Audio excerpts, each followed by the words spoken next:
Welcome to the 34th lecture of Combinatorics. So, in the last class we discussed about partition numbers. P of n,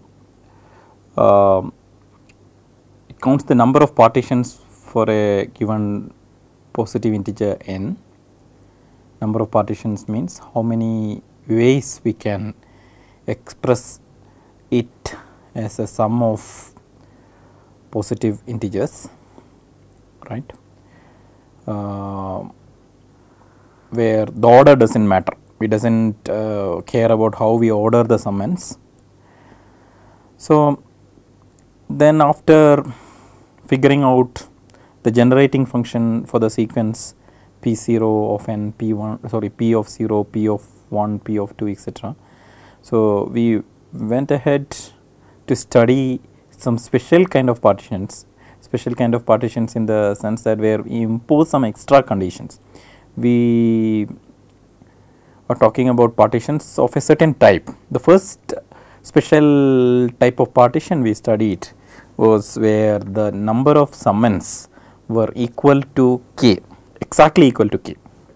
So, definitely if you want to get P of n, we just have to add up the number of partitions for where the number of summands is equal to 1, number of summands equal to 2, number of summands equal to 3, number of summands equal to n. Therefore, it makes sense to study this partition of case, this special type of partition.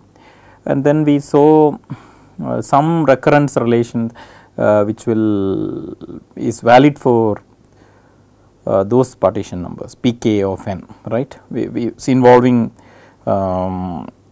right, considering this as a family of sequences pk of n, for each k there is a one sequence, and then using this pk of n can be expressed in terms of smaller n, smaller k, right. That is what we discussed in the last class. Now, we will just get some crude estimates for pk of n. So, in terms of n and k. So, this is the next one. So, we are going to show now a lower bound and upper bound, right. This is, so first we will look at the lower bound.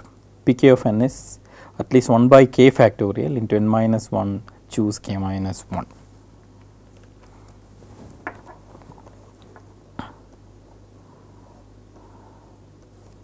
Greater than equal to k, sorry, 1 by k factorial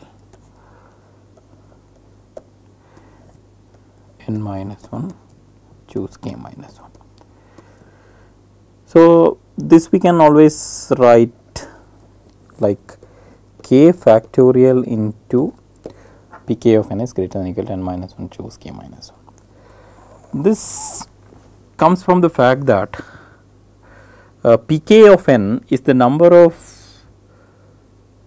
solutions for this equation, namely x1 plus x2 plus x3 plus xk equal to n, where the order does not matter. That means, to make sure that the order does not, by changing the order we will get a different solution. We also put the condition that this is greater than equal to xk, and everything has to be at least 1. That is important, because we want exactly k parts, because if you put one of them 0, then we will get less than k parts only, right. So, but on the other hand, we told that there was this old equation we studied, y1 plus y2 plus yk is equal to n, and without this condition we just have yi. So, the only condition we have is each yi greater than equal to 1, not 0, 1, right. So, what is the difference between these two? So, here also, so the only difference is that here we have to have x1 strictly bigger than x2 strictly greater than. So, what we can notice is, if we get one solution for x1, x2, xk, etc., then we can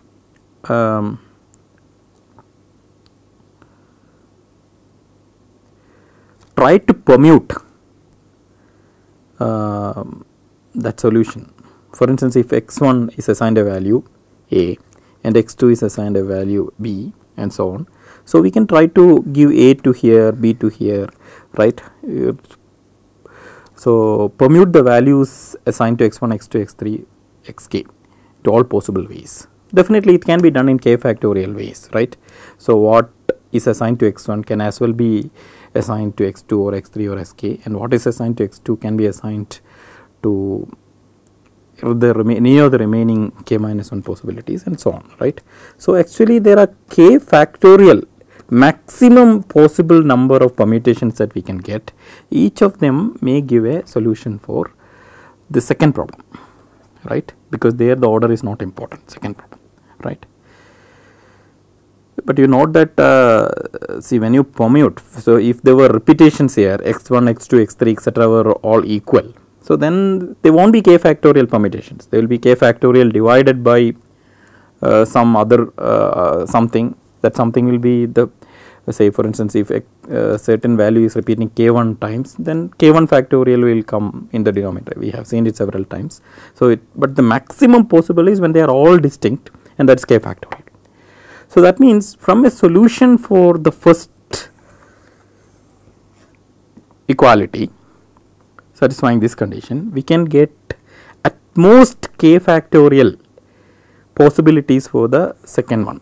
That covers all the possible solutions for the second one. In other words, if you get a solution for the second one, so we can in fact see it as coming from a solution for the first one by some permutation of it, because what you do is we will rearrange those solutions such that y1 get the maximum, y2 get the second maximum and so on, right.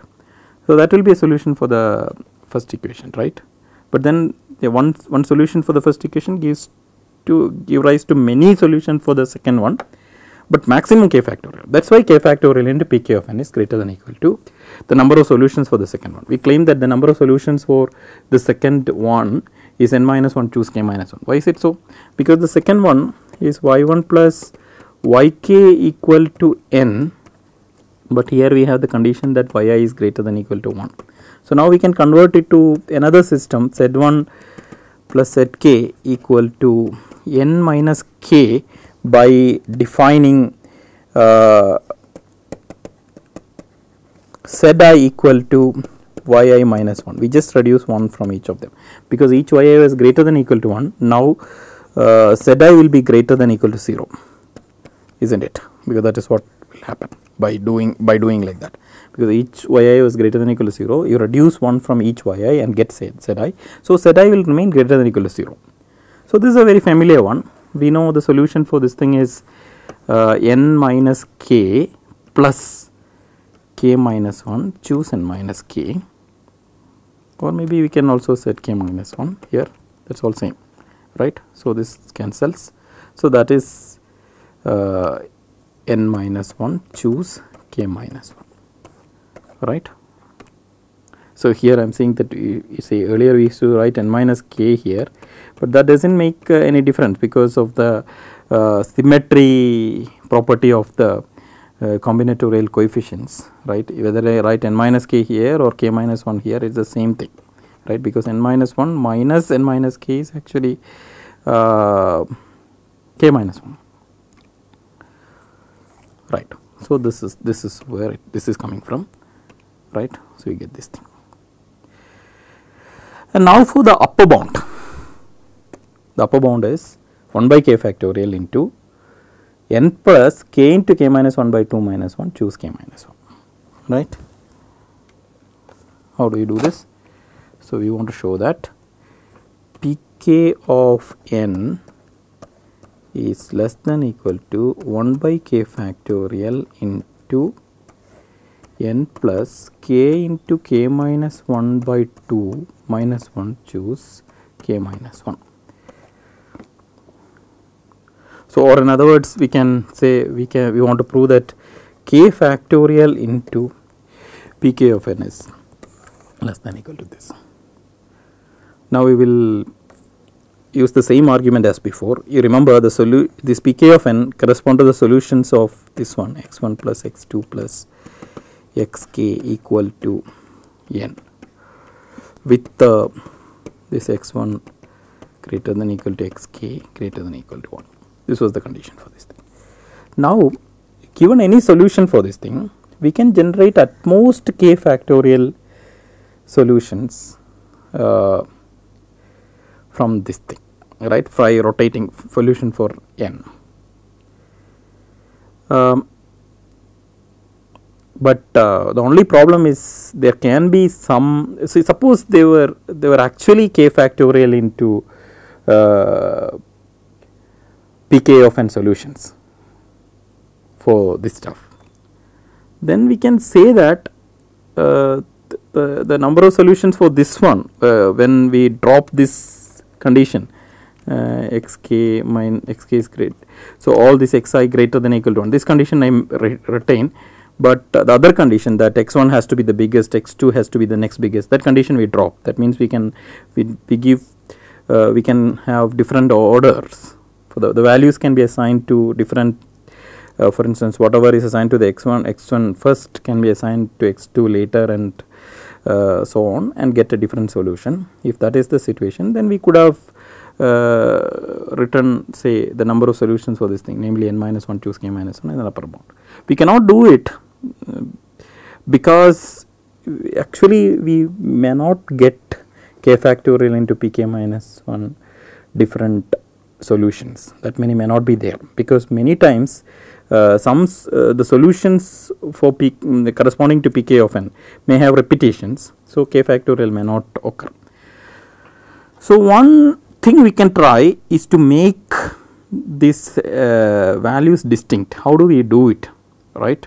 So this is the way we will do a transformation. We will define y1 plus y2 plus yk equal to something here, n plus something here. How do I do it? So what I do is yi will be defined as xi plus k minus I.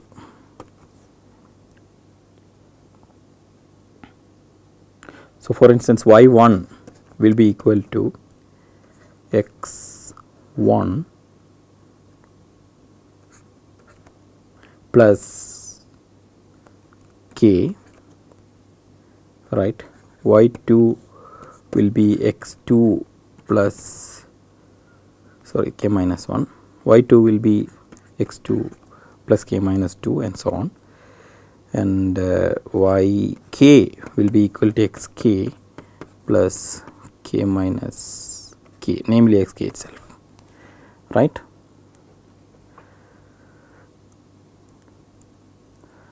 So we try this conversion, right. So we convert each xi into yi by defining like this, xi plus k minus I. Now you see the total we are adding to the, so if see x1 we are getting adding k minus 1, x2 we are adding k minus 2, finally yk minus 1 we are adding 1, and here we are adding only 0. So how much we are adding? So this is k into k minus 1 by 2, because there are the first term 1, last term k minus 1, and the number of terms k minus 1. So the k into k minus 1 by 2 is the total we are adding here. So we just write like this. So this is a conversion. So we still have y1 greater than equal to y2 greater than equal to this thing, but then any solution for this thing, this first equation, will give a solution to this equation where each value is distinct. Each value is distinct. Now each of the solutions give k factorial permutations of the solutions, right. We can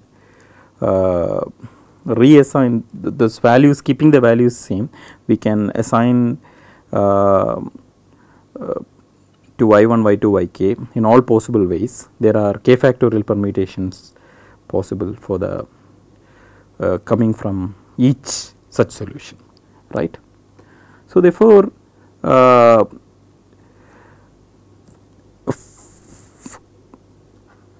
from this thing, so see, of course the claim is that we get y1, y2, yk all distinct after doing this transformation. So, if they really happens to be distinct, then this k factorial into pk into n will be the total number of solutions for this equation, right, for the original one. Total number of solutions with distinct values,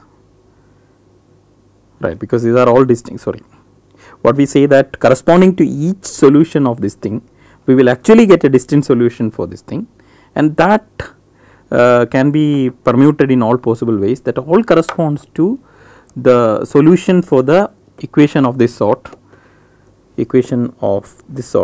y1 plus, sorry, yeah, so y1 plus y2 plus yk is equal to n into n plus k into k into k minus 1 by 2, where each yi has to be greater than or equal to 1. The condition that y1 has to be the biggest, y2 has to be the second biggest, that is removed, right.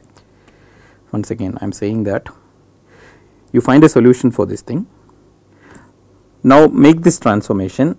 Now you get the solution for this equation, where y1 is biggest, y2 is second biggest, yk is last, and so on. But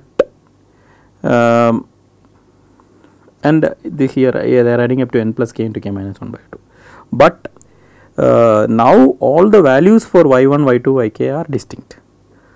Now you drop, suppose you drop the restriction that y1 has to be the biggest, y2 has to be the second biggest and all, then we will get k factorial times this number of solutions, which are the solutions for the resulting equation, namely this equation, right. See, here there can be more solutions because there is no restriction that their solution has to be distinct or something, but then these are all solutions for this thing, that's namely this k factorial into pk of n possible solutions are all solutions for this last equality. And we know this number is actually so has to be less than or equal to total number of solutions for this thing, which is actually n plus k into k minus 1 by 2 minus 1, choose k minus 1, right, because there are k things. This takes the role of n here, right, n.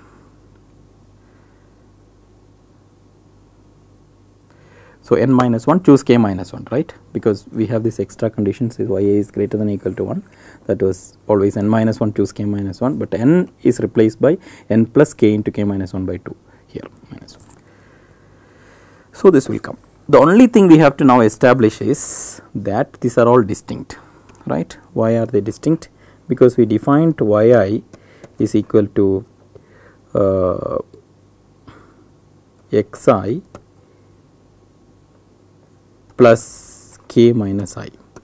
Suppose this was equal to some yj, namely xj plus k minus j. So, without loss of generality we can assume that this xi, this I was smaller than j, that means this xi is bigger than xj. Now, when you take xi plus k minus I, suppose this is equal xj plus k minus j. So, that is xi minus xj equal to I minus j, but I is smaller than j. So, this is a negative number, but the xi is bigger than xj, this is a positive number, right, positive number. Now, positive or 0 does not matter, but this is strictly a negative number. So, therefore, this is wrong, contradiction here. So, therefore, yi and yj can never be equal, they are distinct. So, from this thing whatever we are trying to prove follows, right. So, what we have got now is pk of n is less than or equal to n plus k into k minus 1 by 2 minus 1, choose k minus 1, and the lower bound was k factorial into lower bound was n minus 1, choose k minus 1, right. Now we can probably try to see how much is this. So this n minus 1 k minus 1 will look like n minus 1 into n minus 2 into, so k minus 1 terms, n minus 1 minus k minus 1 plus 1, right, divided by k minus 1 factorial. But yeah, and this k factorial I can take out, this is greater than less than equal to pk of n. So now see, suppose n is a very big number compared to k, that means k, you fix k, and as n tends to infinity and fix k, right, then what will happen? See, we can say that these are all n minus 1, n minus 2, n minus 1 minus k minus 1 plus 1 and all, which is n minus k plus 1. So these are all about n, right, though some small difference is there. We can say approximately this is n to the power k minus 1, because there are k minus 1 terms in the numerator. See, this is approximate, we are assuming that n is very big compared to k, and is tending to infinity, k is fixed. So it is approximately n to the power k. Here below it is k minus 1 factorial, k factorial. So this lower bound is like approximately n raised to k minus 1 by k factorial into n minus k factorial. Similarly, the upper bound pk of n is less than equal to 1 by k factorial into, right, n plus k into k minus 1 by 2 minus 1, choose k minus 1, right. So here you can see, starting from n plus k into k minus 1 by 2, we have k minus 1 terms written downward, that is a falling factorial starting from that n plus k. So because k is considered to be much smaller than n, we can just approximately each of them are n. So this is again 1 by k factorial into approximately n raised to k minus 1 above and k minus 1 factorial below, right. So we again get that above, so approximately both lower bounds and upper bound seems to be this. So we can write pk of n is approximately n raised to k minus 1 by k factorial into n minus k factorial, and k factorial into k minus 1 factorial for n tends, when n tends to infinity, and fixed k. Yeah, because this is because we are assuming that n is too large compared to k, right, k will not have much effect on this extra terms.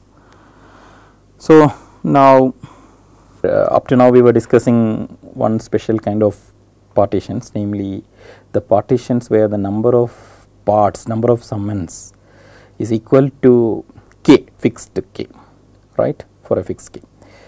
Now we will consider a different kind of partition, namely when all parts are distinct.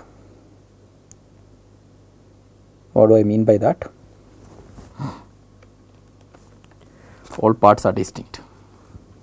See, for instance, if we can take 10, so 10 equal to 10, it's a one summand partition. Anyway, there is nothing to discuss there because it is on all parts are distinct.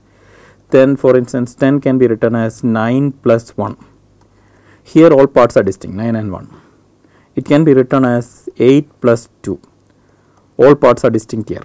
It can be written as 7 plus 3. All parts are distinct here. It can be written as 6 plus 4. All parts are distinct here. It can be written as 5 plus 5, but the parts are not distinct here, 5 and 5, right.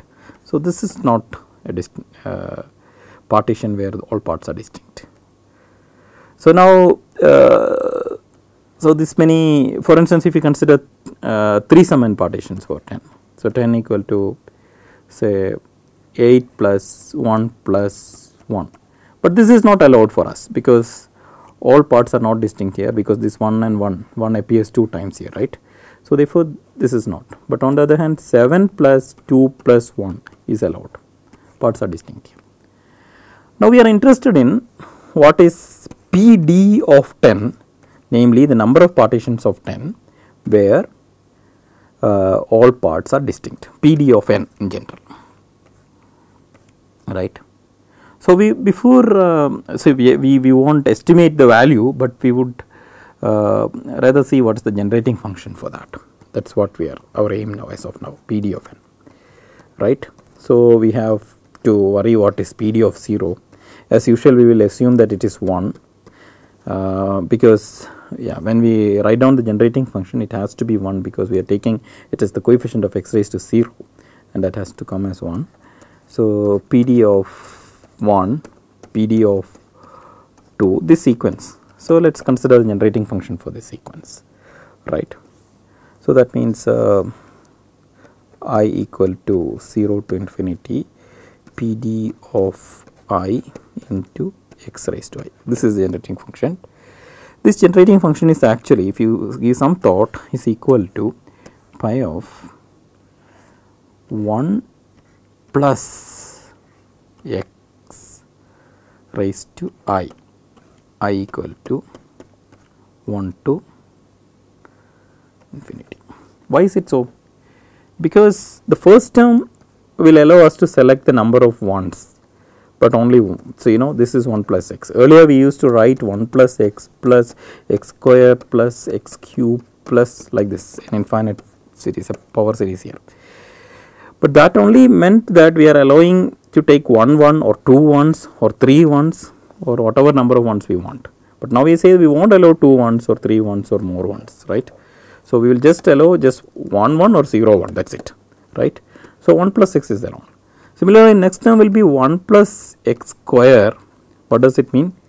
We are allowing either 0 2 or 1 2, not more than that. Earlier we used to write there this one, right, x raised to 4, x raised to 6 and so on. That means and in general, when you want to select k2s, we would just picking up this x raised to 2k from that, right. So but then we are not allowing all those things now, because we are allowing only 1 2 or no 2, right, because we are talking about distinct parts. No part should repeat, right. Similarly, 1 plus x3, 1 plus x4, 1 3 will be allowed, 1 4 will be allowed, not more than that, right. So this is why this generating function is like this, okay.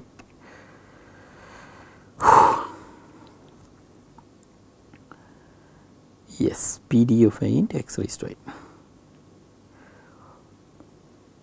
Now the next thing, next type of partition we want to consider is this one,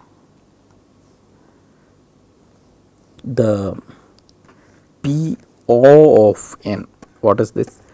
The partitions of n where all the parts are odd numbers. For instance, again 10, if you take 10 equal to 10, this is not a valid partition. Why? Because 10 is not an odd number. But 10 equal to 9 plus 1 is a valid partition, because both 9 and 1 are odd numbers. 8 plus 2 is not valid, because these are not odd numbers. 7 plus 2 plus 1 is not a valid partition, because 2 is an even number here, right. But on the other hand, 7 plus 1 plus 1 plus 1 is valid, because these are all odd numbers, right. And similarly 5 plus 5 is allowed, because both are odd numbers, and so on, right. And similarly 10 equal to 1 plus 1 plus 1 plus 1, 10 ones, right, is a valid one, because they are all odd numbers. And the number of such partitions are called PD of 10, right, the number of odd partitions, sorry, PO of n, right, number of odd partitions of 10, right. So we are in general interested P of n, So an interesting observation that can be made if you work with small examples, for instance try with some numbers 1, 2, 3, 4 like that up to 10 we try and count, make a list of these values PD of n and PO of n, make a table, right? For each n you just list down what is this value, what is this value. You will see that both are same. Interestingly, we will define P of 0 is equal to 1 as usual, right? So there also it will be equal. So everywhere it will be equal is what we will see. But why is it so? We will give a proof of that, right? But before that, we will see how will I write a generating function for the sequence P of 0, P of 1, P of 2, this sequence, right? So why am I writing the generating function? Because if I write down the generating function and somehow manipulate the generating function and show that this generating function is the same as the generating function I obtained for the other sequence, namely PD of 0, PD of this sequence, right? What does it mean? It would mean that both the sequences are same. For instance, PD of n will be equal to PO of n. This is what we can infer from that, right? In particular, right? This is what will come. So now that's what our aim now. So let's, but then it's easy to find the generating function for this PO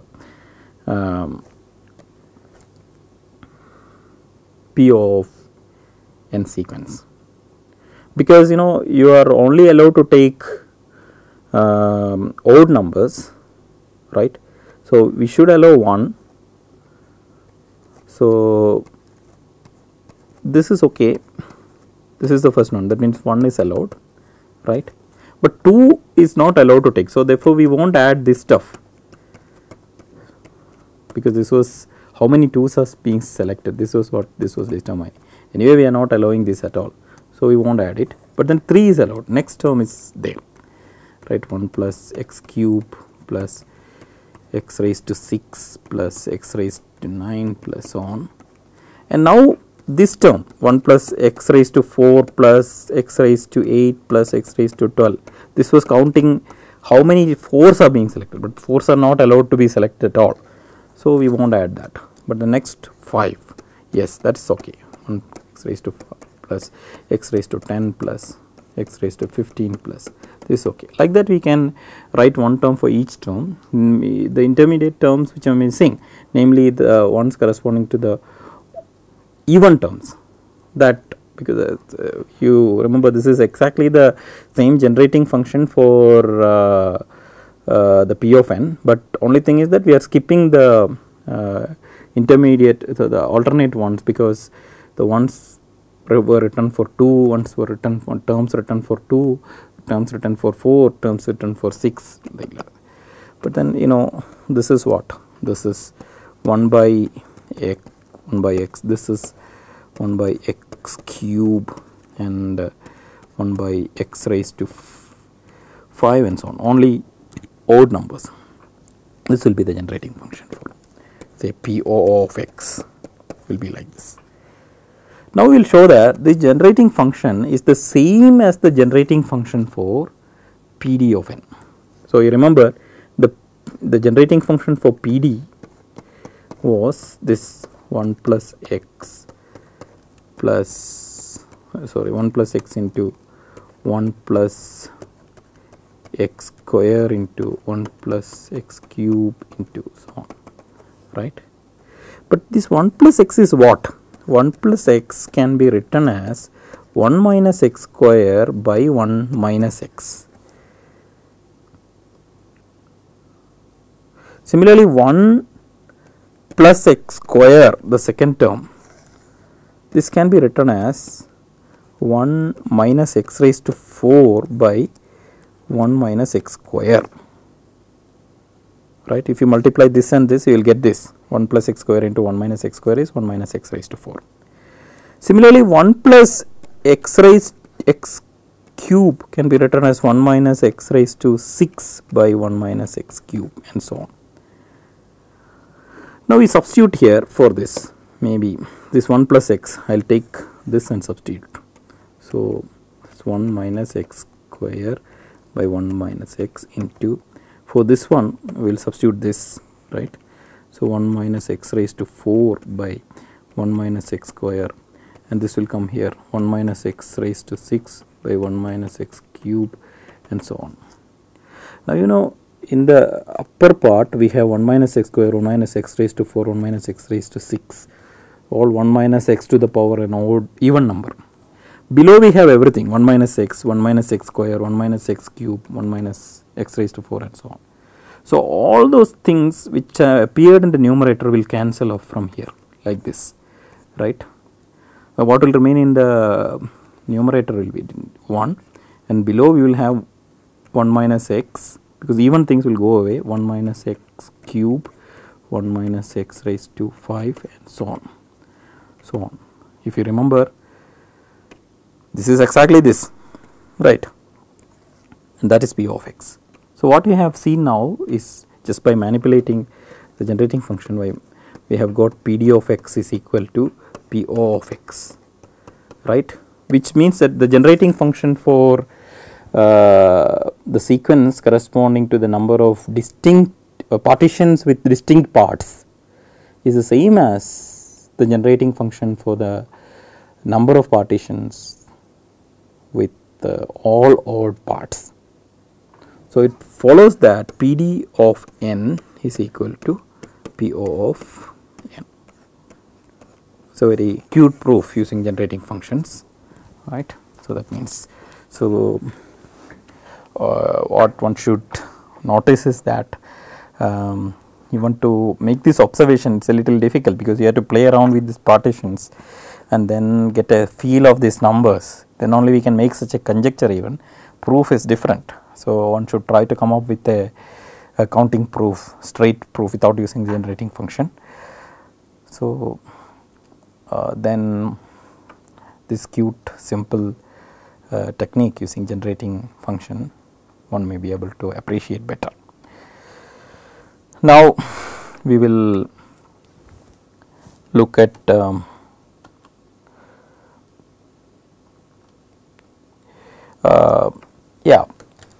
because now that we have talked about proving it in a different way without using generating functions, what are the other techniques available? So there is one technique by using a special type of diagrams called Ferrer's diagrams, right. What are these Ferrer's diagrams? In the partition literature this is very much used, and given a partition we can pictorially represent the partition like this. For instance, let us look at this partition of 10, 6 plus 2 plus 1 plus 1, right. So what we do is, we to represent 6, we in the first row we add 6 dots, and now the second part 2, we just add 2 dots in the second, and then we add just 1 dot, and then we add just 1 dot. This is a representation of this partition of 10. If you count the total number of dots, that is equal to 10, and the parts appear in the rows. So there are this many rows, therefore that is the first part, and you should know biggest part should come in the first row, second biggest should come in the second row, third biggest should come in the third row, and so on, right. This is the way the partition. You can take another example, for instance, say 8 equal to 5 plus 3 plus, or maybe 8 equal to 4 plus, okay, 9 equal to 4 plus 3 plus 2, right. Maybe again I write 10. 10 equal to 4 plus 3 plus 2 plus 1, okay, just to get 4 rows. So the picture will be like this.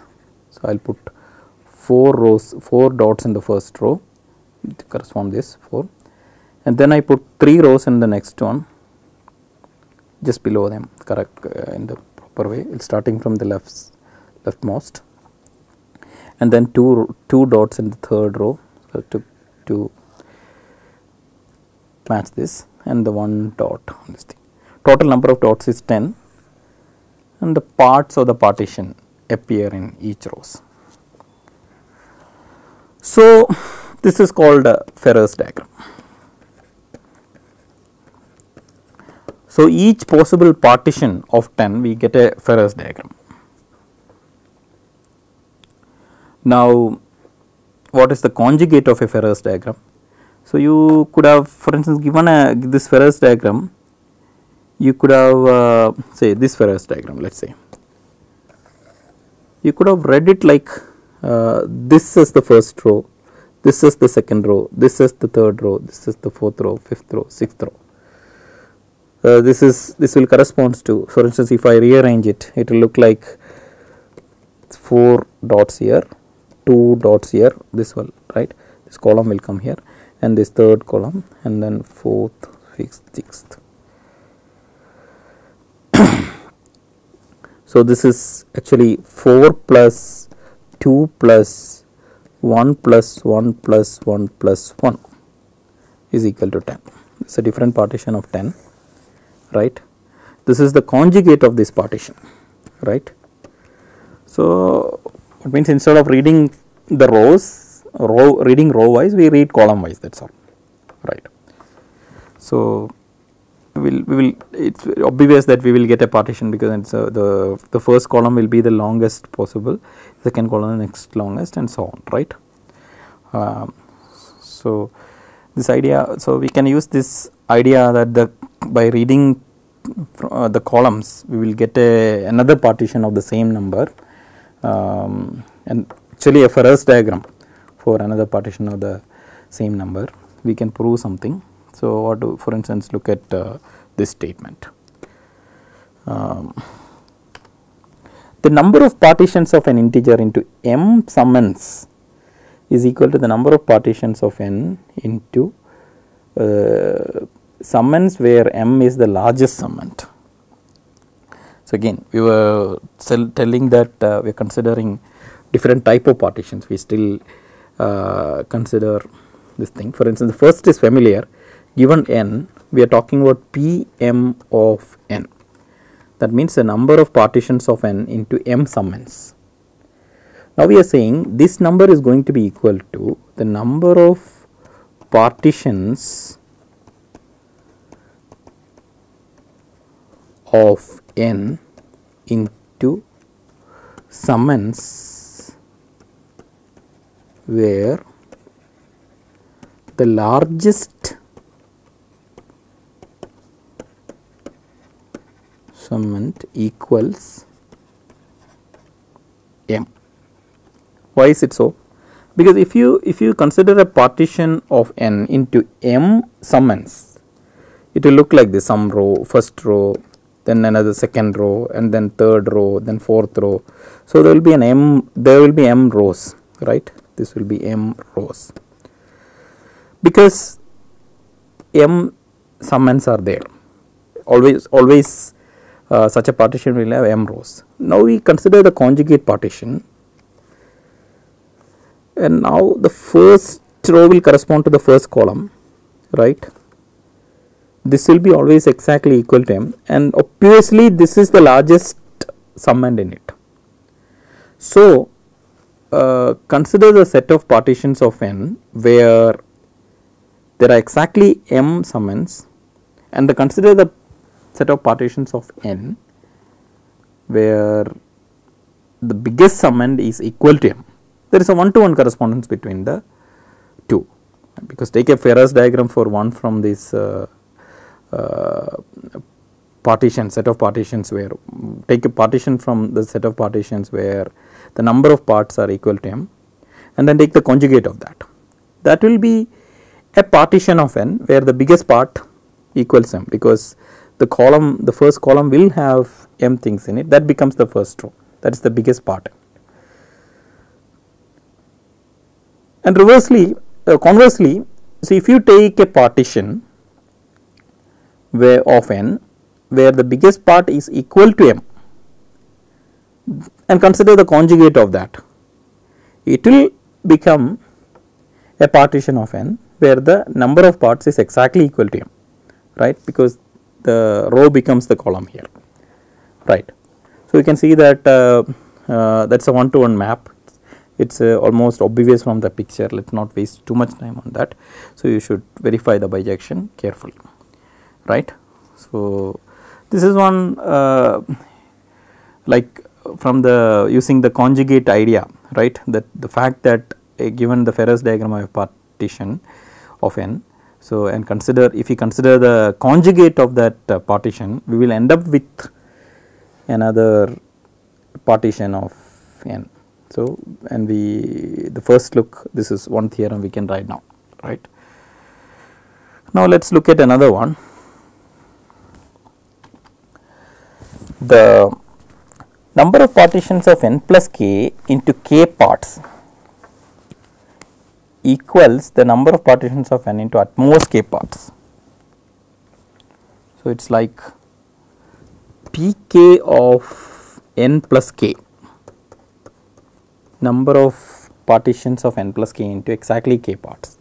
This is equal to number of partitions of n into at most k parts. How do we do that? So, we consider the set of partitions of n plus k first. We will show a bijection to the set of partitions of n into at most k parts. So, if you have a partition of n plus k, say something like this, right.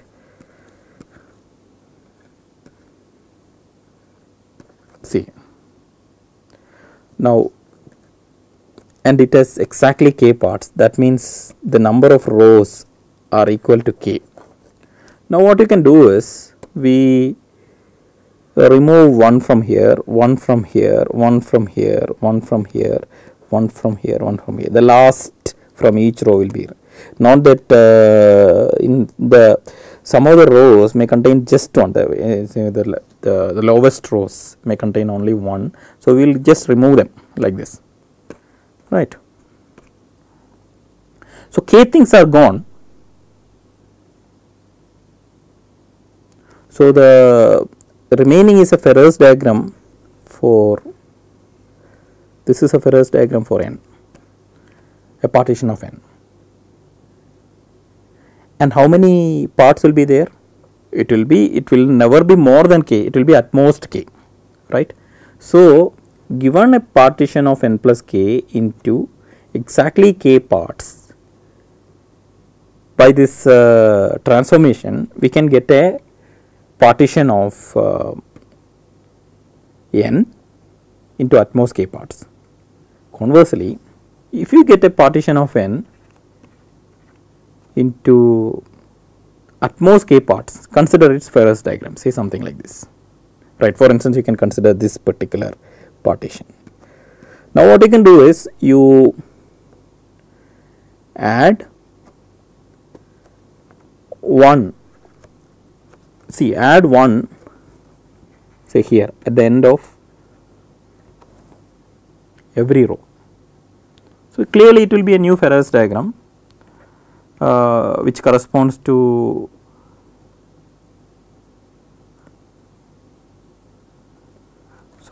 correspond to, see, for instance, what I do is, suppose this is, see, I know that number of rows here is at most k, less than equal to k.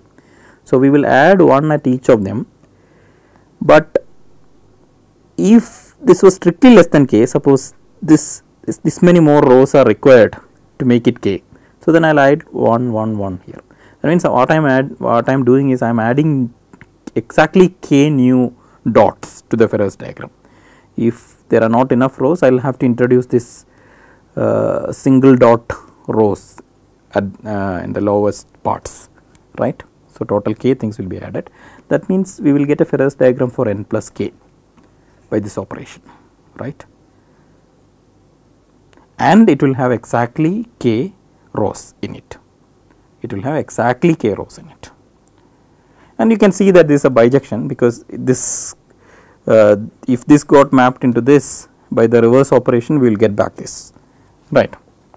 So therefore, the number of partitions of n plus k into exactly k parts is equal to the number of partitions of n into at most k parts. Now,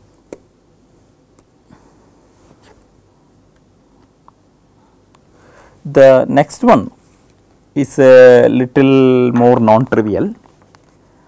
Let us look at, so this again we have to introduce what this is about.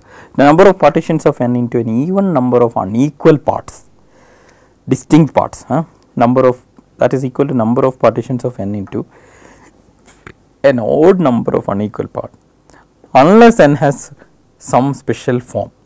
This is what it says. So, let me introduce what we are looking for now. So, the, say for instance again take the example of 10. The, see 10, this is a partition of 10 into just one summand, and they are all distinct. Of course, one summand has to be distinct.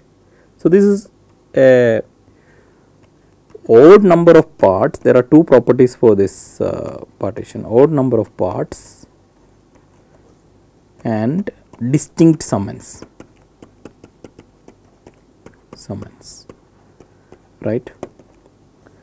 On the other hand, if you consider 10 equal to 9 plus 1, this is again the summands are distinct, but the number of parts is even. So, that goes to the other kind, right. So, 10 equal to 7 plus 1 plus 1 plus 1. This is not even distinct. So, here 1, 1, 1, these are all same. So, this we do not even consider, right, we are not interested in it.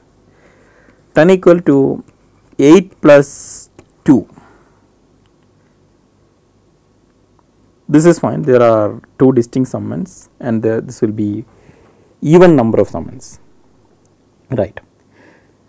So, you remember when we counted PD of n, we were looking at the partitions of n where the summands are all different. Now, we are grouping them into two categories, where the number of, so we are only interested in the partitions which will contribute to this, but then we can put them into two categories, namely those which have an odd number of summands, those which have an even number of summands. We are saying that they happens to be equal in for most n, but it need not be equal in some cases. If n is of the form 3m square minus m by 2,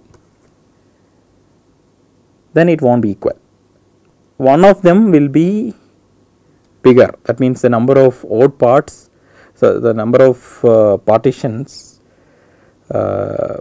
distinct with distinct parts and odd number of summands can be more than the other type, that means the partitions with distinct summands and having an even number of summands, or the other way, maybe the number of partitions with distinct parts and even number of summands may be more, but whichever is more, it will be more only by 1. The difference between the two numbers will be only 1, that is what I say. And another type of number, for instance, is also this is true, n equal to 3m square plus m by 2. In this case also we can say that they will not be equal, but whichever is bigger, that will be only bigger by 1. So, we can take small examples and see, for instance, see for 1 n equal to 1. So, it is very difficult to try out big examples. So, n equal to 1. So, n equal to 1. So, the number of partitions itself, for instance, it is only 1, right, just 1, but this is distinct summand, but then only odd number of summands. So, the first category, so P, D and O, let us say P, D and O, right, that is equal to 1. What about P, D and E? That is equal to 0. This is 1 more than 0. Now, I will say that this n equal to 1 is of the type 3m square minus m by 2. Why? If you put m equal to 1, we will get that is 3 minus 1 by 2 is equal to 1. That's why it is happening. Now we can take n equal to 2. What is happening? Distinct summands, the odd number of them. So the other partition is just 1 plus 1. Right. Here this is not even distinct, so this is not useful. There is only one of them. But then this is again P DO equal to 1 and PDE equal to 0. But I am claiming that n is again of the form 3m square plus m by 2 this time. Why? Because you put m equal to 1, we get 3 plus 1 by 2, that is 4 by 2 is 2. See? And but the difference between PDO and PDE is only 1, 1 here, 0 here. Here also it is 1 and 0, right? But on the other hand, if you go to n equal to 3, now what are the parts? 2 plus 1 and 1 plus 1, 3 summands. But then this is not distinct, so we don't have to consider this. So here the distinct summand, this is distinct summand, but this contribute to our PDO because even number of summands, just 1. Here this is odd number of summands, so PDE equal to 1. 1 and 1 equal, right?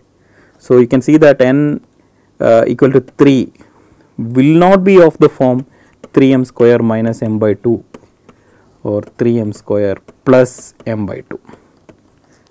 It is not of the form. You can try, for instance, when I put 1 here I got 1, when I put 1 here I got 2. If I get 2 here, that will be 12 minus 2, that is 10 by 2, that is only 5, right? Sorry, 4 into 3, 12 minus 2, that is 10 by 2, 5. Here if I put 12 plus 2 by 2, 7, right? So n equal to 3 is not of that form, right? So but then in that case they are equal. Now we can try with 4, 5, 6, 7, etc. and check whether what we are claiming is correct or not, right? That I will leave it to you. In the next class I will continue with a proof of this statement using Ferrer's diagram. So this is a bit more non-trivial than the proofs we have done earlier. I will continue in the next class.